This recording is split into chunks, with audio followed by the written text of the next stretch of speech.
अथ 30ोऽध्यायः।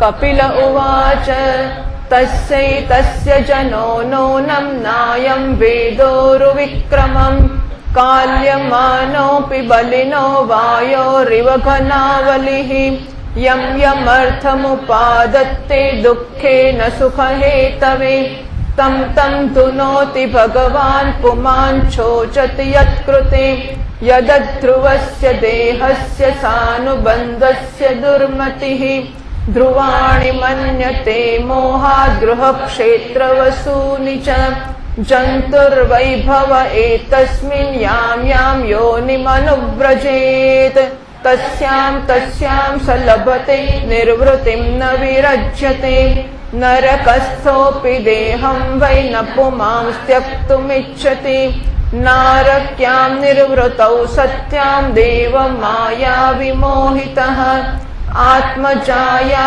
सुतागार पशुद्रविणबन्धुषु निरूढमूलहृदय आत्मानं बहुमन्यते सन्दह्यमान सर्वाङ्ग एष मुद्वहनाधिना करोत्यविरतं मूढो दुरितानि दुराश्रयः आक्षिप्तात्मेन्द्रियस्त्रीणामसतीनां च मायया रहो रचितया लापैः शिशूनां कलभाषिणां गृहेषु कूटधर्मेषु दुःखतन्त्रेष्वतन्द्रितः कुर्वन् दुःखप्रतीकारं सुखवन्मन्यते गृहे अर्थैरापादितैर्गुर्व्या हिंसयेतत्तश्च पुष्णाति येषां पोषेण शेषभुग्यात्यधस्वयं वार्तायां लुप्यमानायामारब्धायां पुनः पुनः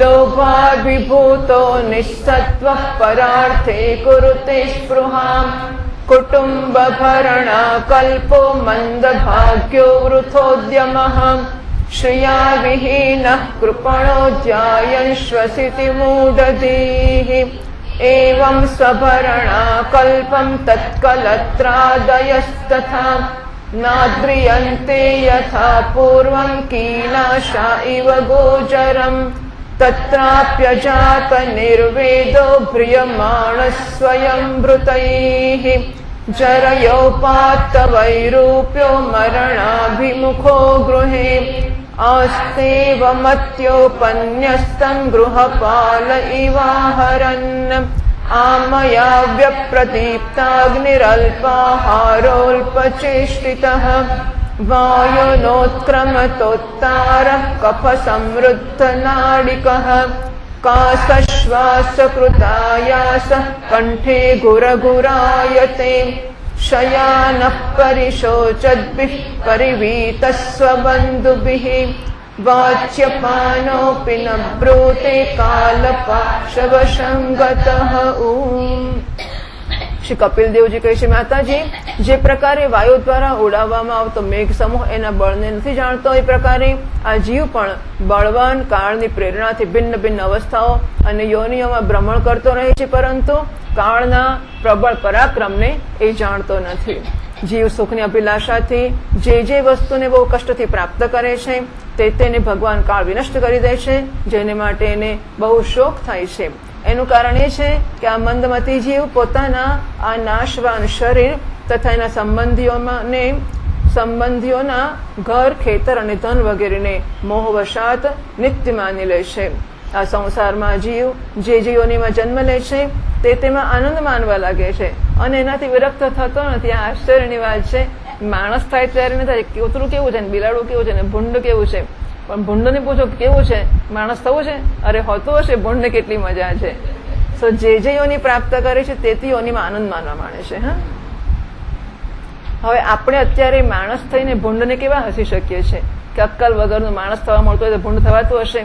તો એવી રીતે જયારે માણસને જ્ઞાની મહાત્મા દેવતા કરતા મનુષ્ય ઊંચો છે, દેવતાઓ રાહ જુએ છે કે ભારત ભૂમિમાં માણસ થવું, એટલે દેવતા કરતા માણસ ઊંચો છે।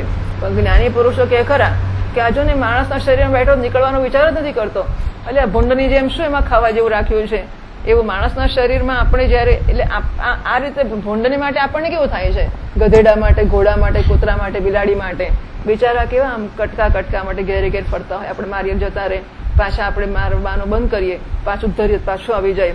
કેવું અક્કલ વગરનું છે કૂતરું. એને માણસ થવાનું મળતું હોય તો કેટલું સારું. તો ના થાય માણસ. તો માણસને માણસ થવામાંથી નીકળવાનું મહાત્માઓ ઈચ્છે કે નીકળે આમાંથી અને બ્રહ્મ જ્ઞાન પ્રાપ્ત કરે અને યોની માત્રામાંથી છૂટી જાય. તો પેલો કે શું ખોટું છે, તમને શી ખબર પડે, માણસ તો આમ કેવી મજા છે.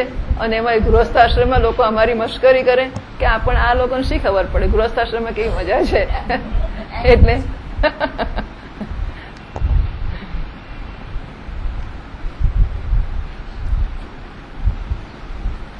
આ મૂર્ખ પોતાનું શરીર, સ્ત્રી, પુત્ર, ગૃહ, પશુ, ધન અને બંધુ બાંધવોમાં અત્યંત આસક્ત થઈને એમના સંબંધમાં અનેક પ્રકારના મનોરથો કરતો પોતાને બહુ ભાગ્યશાળી સમજે છે. જો મારા દીકરાને હું ભણાવીશ, પછી વિદેશ મોકલીશ, પછી લગ્ન કરીશ, પછી એના બંગલોમાં આહા, અને શું આમ ભલે ને જે થતું હોય થાય, પણ સમહાવ આ વસ્તુ તો જે હોય છે એમ કોઈ કે અંદર આમ કંઈક થતું હોય છે. આપણો દીકરો હોય, આપણું કશું હોય ને, ઇટ જસ્ટ જે હશે તે, પણ આ કંઈક મહાન વસ્તુ. હા, એ ખરેખર એ મને ખબર નહીં કે નામ માયા. દાદી અમ્મા બોલ્યા એનું નામ માયા. જો આ તારીખોમાં મારથી નહીં અવાય, કારણ કે મારા છોકરાને વિદેશ જવાનું છે, અને પેલી તારીખે નહીં અવાય કારણ કે છોકરાને જવાનું છે, અને પેલી તારીખે નહીં અવાય કારણ કે છોકરાને છોકરીને જવાનું છે. એનું નામ શું? આપણે કઈ કહેતા નથી. એમના પાલન પોષણની ચિંતાથી એના બધા અંગો બળ્યા કરે છે, તો પણ દુર્વાસનાઓથી દૂષિત હૃદય હોવાને કારણે આ મૂર્ખ નિરંતર એમને માટે જ જાતના પાપ કર્યા જ કરે છે. કુલટા સ્ત્રીઓ દ્વારા એકાંતમાં સંભોગ વગેરેના સમયે પ્રદર્શિત કરવામાં આવતા કપટપૂર્ણ પ્રેમમાં તથા બાળકોની મીઠી મીઠી વાતોમાં મન અને ઇન્દ્રિયો ફસાઈ જવાથી ગૃહસ્થ પુરુષ ઘરના દુઃખ પ્રધાન કપટપૂર્ણ કર્મોમાં લિપ્ત થઈ જાય છે. એ સમયે બહુ સાવધાની કરવા છતાં પણ જો એને કોઈક દુઃખનો પ્રતિકાર કરવામાં સફળતા મળી જાય છે તો એને જ એ સુખ માની લે છે. કેટલી બધી સુંદર અને કેટલી ખુલ્લે ડિસેક્શન અંથી મોટું શું કરી શકાય, કેવું સુંદર વિશ્લેષણ કરીને આપ્યું છે. જેને સુખ માનવામાં આવે છે તો શું છે, દુઃખ અને દુઃખ અને દુઃખ જ છે. આ તો ક્યારેક એકાદ વાર દુઃખમાંથી બચવામાં સફળ થઈ જાય અને દુઃખને ઠેલી શકે ને તો વાહ સુખ મળી ગયું. ના, સુખ તો નથી જ મળ્યું. આ તો દુઃખને જરાક વાર ધક્કો મારીને ટાળી શક્યું, ખાળી શક્યું. જ્યાં ત્યાંથી ભયંકર હિંસા વૃત્તિ દ્વારા ધન સંચય કરીને આ લોકો એવા લોકોનું પોષણ કરે છે જેમના પોષણથી નરકમાં જાય છે. સ્વયં તો એના ખાવા પીવાથી બચેલા અન્નને જ ખાઈને રહે છે. હે ભગવાન. એટલે આમ આ આદર્શ ગૃહસ્થ માટે આદર્શ વસ્તુઓ છે. હા, છતાં એને માટે કહે છે કે ગૃહસ્થ માટે યોગ્ય જ છે કે કમાઈને બધું ઘરમાં ધરી દે અને પછી વધે એમાંથી ખાય. આદર્શ ગૃહસ્થ એમ. એટલે પેલો બીજા સંબંધો વાળો તો જવા જ દઈએ, એ તો મૂર્ખ માણસ ખરો જ કે બીજે બધું ધરી દે અને પછી વધે તો ભોગવે ને બાકી તો ના વધે તો કશું ભોગવે પણ નહીં.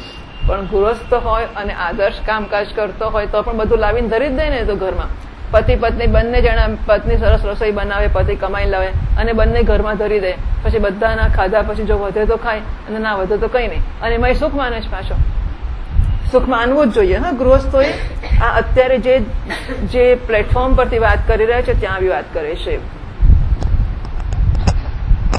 વારંવાર પ્રયત્ન કર્યા પછી પણ જ્યારે એની કોઈ જીવિકા નથી ચાલતી ત્યારે લોભવશાત અધીર થઈને બીજાના ધનની ઈચ્છા કરવા લાગે છે. જ્યારે મંદ ભાગ્યને કારણે એનો કોઈ પ્રયત્ન ચાલતો નથી બીજાના ધનનો પણ, ત્યારે આ મંદ બુદ્ધિ મનુષ્ય ધન વગરનો થઈને કુટુંબના ભરણ પોષણમાં અસમર્થ થઈ જાય છે અને અત્યંત દીન અને ચિંતાતુર થઈને ઊંડા શ્વાસો લેવા લાગે છે. અરે રામ રામ, શું કરીશું, ક્યાં ખાએંગે કલ સે. આને પોતાના પાલન પોષણમાં અસમર્થ જોઈને એ સ્ત્રી, અને હવે એના સ્ત્રી પુત્રો પહેલા જેવો આદર નથી કરતા, ગતવત્તિ વિત્તે ધન ગયું પછી કોણ ભાવ પૂછવાનો હશે? એટલે પૈસા હોય ત્યાં સુધી જ ભાવ પૂછશે. પૈસા ગયા પછી નાણાં વગરનો ના. તો નાણાં આવ્યા ત્યારે પણ હતા ને જતો રહ્યો ત્યારે તો પૈસા હતા ત્યાં સુધી ઘરવાળા પૂછતા હતા. જેવા નિવૃત્ત થઈને ઘેર આવી ગયા ને એક દાડો પછી ઘરમાં એમને પહેલા આવે એટલે એમની બેગ ઊંચકી લે, ચંબુટ કાઢી આપે, એમને ચા ને બધું આવી જાય. હવે કાલથી બહાર જ ના જાય એટલે ચિંતા જ નહીં. પછી એમને કોઈ કશી વ્યવસ્થા ના કરે. જેવી રીતે ઘરડો બળદ, કંજૂસ બળદ કંજૂસ ખેડૂત ઘરડા બળદની ઉપેક્ષા કરે છે. બળદ ખેતી કરતો હોય ત્યાં સુધી ખેડૂત એને પંપાળે, એને નવડાવે, એનું બધું જ કરે. હા, બહુ સેવા કરે. પણ જયારે બળદ ખેતી કરતો બંધ થઈ ગયો પછી સારો ખેડૂત તો કરે પણ કંજૂસ ખેડૂત હોય ત્યારે પછી એની દરકાર ના કરે. છતાં પણ એને વૈરાગ્ય થતો નથી. જેમને એને પાળ્યા પોષ્યા છે એ બધા એનું પાલન કરે છે. વૃદ્ધાવસ્થાને કારણે એનું રૂપ બગડી જાય છે, શરીર રોગી થઈ જાય છે, અગ્નિમંદ પડી જાય છે, ભોજન અને પુરુષાર્થ બંને ઓછા થઈ જાય છે. એ મરણોન્મુખ થઈને ઘરમાં પડ્યો રહે છે અને કૂતરાની જેમ સ્ત્રી પુત્રાદિના અપમાનપૂર્વક આપેલા ટુકડાઓ ખાઈને જીવન નિર્વાહ કરે છે. આપો પેલા ડોસાને, પેલી ડોસીને રોજ એ માથા પર. હવે આ બધું બહુ વિચારતા ને બોલતા ને બધું કરતા બહુ ગભરામણ થાય છે. પણ મહદઅંશે મોટા ભાગના કુટુંબોમાં આ સ્થિતિ જ છે. અને સિન્સિયર લોકો હોય તો એ થાકી જાય છે. હવે આ આશ્ચર્ય છે અને બહુ દુઃખ છે. કાલે 2 દાડા પહેલા જ મને કોઈક વાત કરે કે બહુ પ્રેમથી સેવા કરતા કરતા કરતા પણ હવે ક્યાં સુધી કરીએ કે છે. મા બાપ આખી જિંદગી કરે છે. પેલો કે હવે જરૂર નથી, હવે મોટો થયો, પપ્પા ચિંતા નહીં કરો ચાલશે, કે બા કે દાદીમાં હોય તોય કે ચિંતા નહીં કરો તો ચાલશે, તો એ કર્યા જ કરે. અને છોકરાઓને મા બાપની ચિંતા કરવામાં જરા સમય જરા પણ નથી હોતો. અત્યંત દુઃખ. અને છતાં મા બાપને કહીએ કે હવે છોડો ને ત્યારે એમને એમના નસીબ પર જીવવા દો. તમે તમારું પેન્શન ખાવ તો આ ઘરમાં રહો.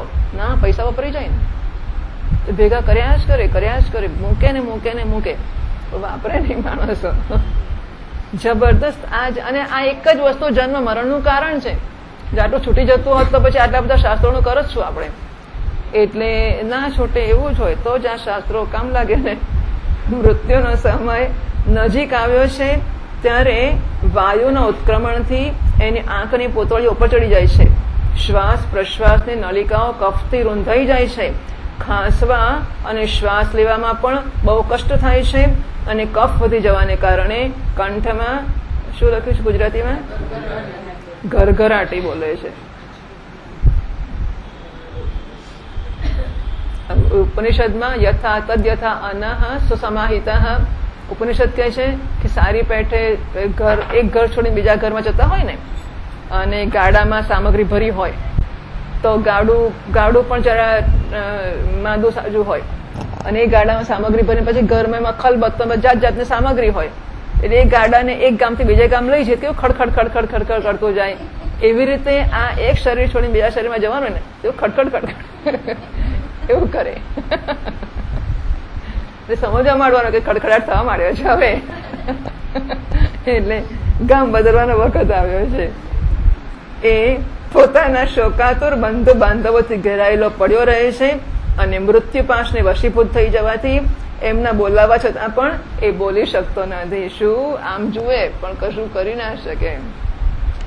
18મા શ્લોકથી એવં કુટુંબ ભરણે વ્યાપૃતાત્મા જીતેન્દ્રિયઃ म्रियते रुदतां स्वानामुरुवेदनयास्तधीः यमदूतौ ददा प्राप्तौ भीमौ सरभसेक्षणौ स दृष्ट्वा त्रस्तहृदयः शकृन्मूत्रं विमुञ्चति यातना देह आवृत्य पाशैर्बद्ध्वा गले बलात् नयतो दीर्घमध्वानं दण्ड्यं राजभटा यथा तयोर्निर्भिन्न हृदयस्तर्जनैर्जात वेपथुः पथिष्वभिर्भक्ष्यमाण आर्तोघं स्वमनुस्मरन् क्षुत्रुत्परितोर्कदवानलानिलैः सन्तप्यमानः पथि तप्तवालुके कृच्छ्रेण पृष्ठे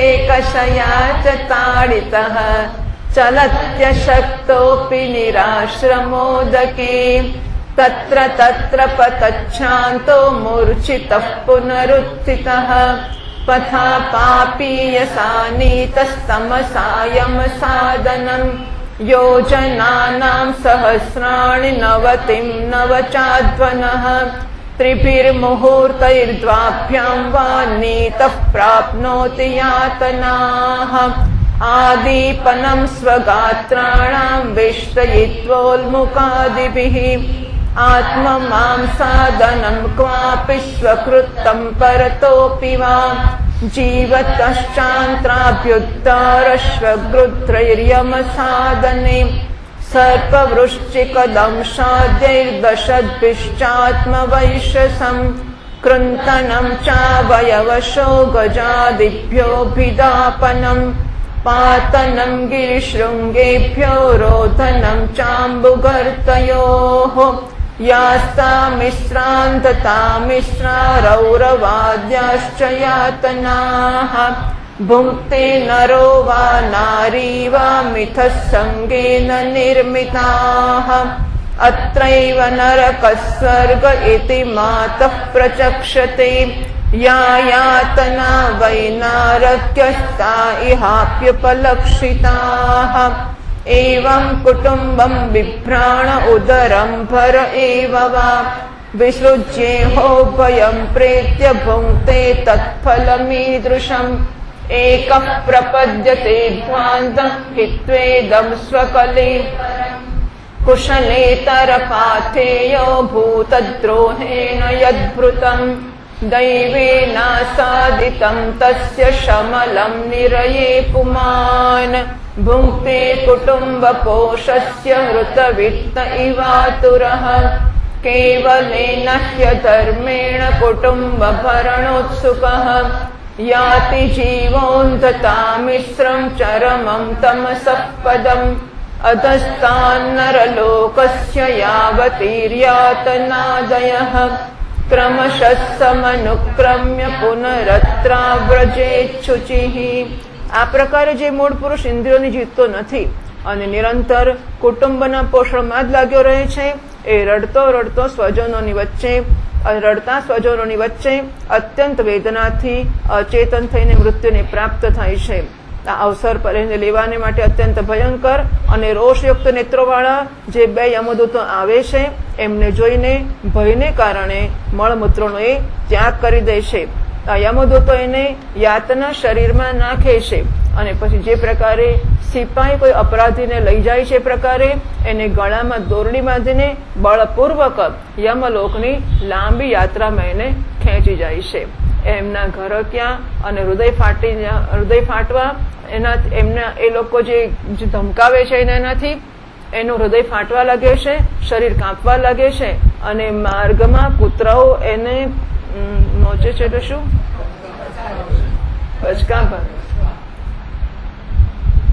બચકા ભરે છે. એ સમયે પોતાના પાપોને યાદ કરીને વ્યાકુળ થઈ ઉઠે છે, ભૂખ તરસ એને બેચેન કરી દે છે તથા તડકો, દાવાનળ અને લૂઓથી એ તપી જાય છે. આવી અવસ્થામાં જળ અને વિશ્રામ સ્થાનથી રહિત એ તપ્ત રેતીવાળા માર્ગમાં જ્યારે હવે એક પગ પણ આગળ વધવાની શક્તિ નથી રહેતી, ત્યારે યમદૂતો એની પીઠ પર કોડા મારે છે અને ત્યારે બહુ કષ્ટથી એને ચાલવું જ પડે છે. એ જ્યાં ત્યાં થાકીને પડી જાય છે, એને મૂર્છા આવી જાય છે, ચેતના આવતા પાછું ઉઠે છે. આ પ્રકારે અતિ દુઃખમય અંધારા માર્ગથી અત્યંત ક્રૂર યમદૂતો એને શીઘ્રતાથી યમપુરીમાં લઈ જાય છે. યમલોકનો માર્ગ 99,000 યોજન લાંબો છે. હે ભગવાન,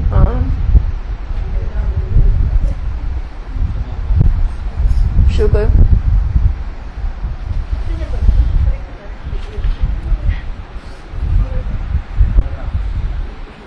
આ તો જો સેમ્પલ છે. 5મા સ્કંદમાં આવશે વર્ણન. ગભરાઈ મને તો વાંચવાનું જ નથી ગમતું. કેવો ભય, કેવી પીડા, આ કલ્પના પણ આમ અત્યંત ત્રસ્ત થઈ જવાય એવી છે. અરે રામ રામ. એવું નથી કે આપણને થશે એટલે બીક લાગે છે, એવું પણ હું તો વાંચી પણ શકતી નથી. અત્યંત ત્રાસદાયક વસ્તુઓ છે. હોય કે ના હોય, રખીને પણ હોય તો આમાંથી બચવું તો જોઈએ જ. આ વર્ણન એને માટે છે સ્વર્ગના અને નરકના. સ્વર્ગ નરક છે કે નહીં એવું નથી કહેતા. પૂજ્ય સ્વામીજી મહારાજ કહે છે કે સ્વર્ગ અને નરક છે. કેમ છે? કારણ કે શાસ્ત્રો કહે છે. તો તમે જોઈ આવ્યા છો કે છે કે તું જોઈ આવે છે કે નથી? જોયું છે આપણે કે નથી? પછી કેવી રીતે કહેવાય કે નથી? બીજાના પક્ષમાં નથી કહેવાની સાથે કોઈ પ્રમાણ નથી. અમારા પક્ષમાં છે કહેવાની સાથે શાસ્ત્રોનું પ્રમાણ છે, માટે અમે કહીએ છીએ કે છે. તમારે શું કરવું છે?